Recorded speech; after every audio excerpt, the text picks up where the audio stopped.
In the previous lecture, we saw how Vue.js watches an array for changes and automatically re-renders the page to reflect the changes. Many of JavaScript's array functions change the array that you pass to them, instead of returning a new array. This is the case for functions like push, splice, pop, shift, and more. What Vue.js does internally is that it wraps these functions in order for them to trigger Vue updates as we would expect. Otherwise, pushing an element to an array, as in the previous lecture, would not work, for example. I have loaded up the example from the previous lecture because even though I told you that you didn't have to pay attention to the JavaScript code, there's actually something interesting to note. Notice the first line within the shuffle array method. This line uses the splice function to make a copy of the array that was passed as an argument. This is necessary because otherwise Vue.js will not recognize the changes that are made to the array. Now why is that? Isn't Vue.js watching the array, and didn't I just say that it wraps the functions to recognize when we change the array, including the splice function? Yes, that's true, but there's one exception to this. That is changing an element's value by using the square bracket syntax. Let's see a simpler example of that.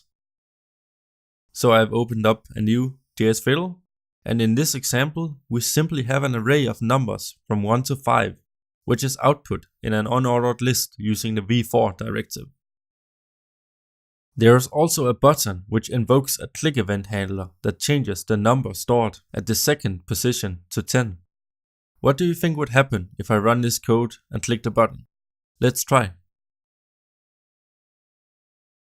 As expected, we see an alert dialog with the new number indicating that the array element has indeed been updated to 10.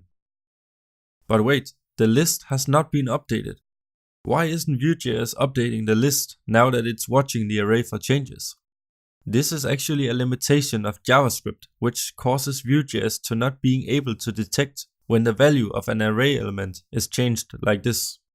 That is, using the square bracket syntax to update an element at a specific index.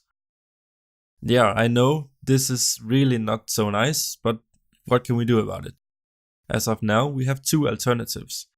One is to use JavaScript's array function to accomplish the same thing, because Vue.js wraps these and therefore detects the changes. Another is to use a method provided by Vue.js named set. So let's see how that works. I will replace the statement that clearly didn't work with a new statement which invokes vue.set. So here we can write vue.set. And this method takes 3 arguments. The first is a reference to the object or array on which we want to change a value. This.numbers in this case. We need to prefix with the this keyword because we're inside a method on our Vue instance. The second argument is the key that we would like to change. Because we wish to change an element within an array in this case, this will correspond to the array index. In this case, the index 1.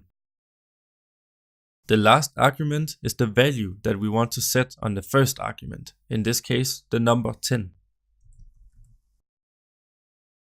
Note that the reference that you pass as the first argument cannot be either a Vue instance or the root data object of a Vue instance.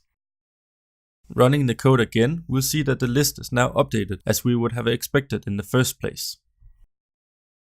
So in cases where Vue.js cannot detect changes made to your data, you can use the vue.set method and Vue.js will happily trigger an update to your Vue.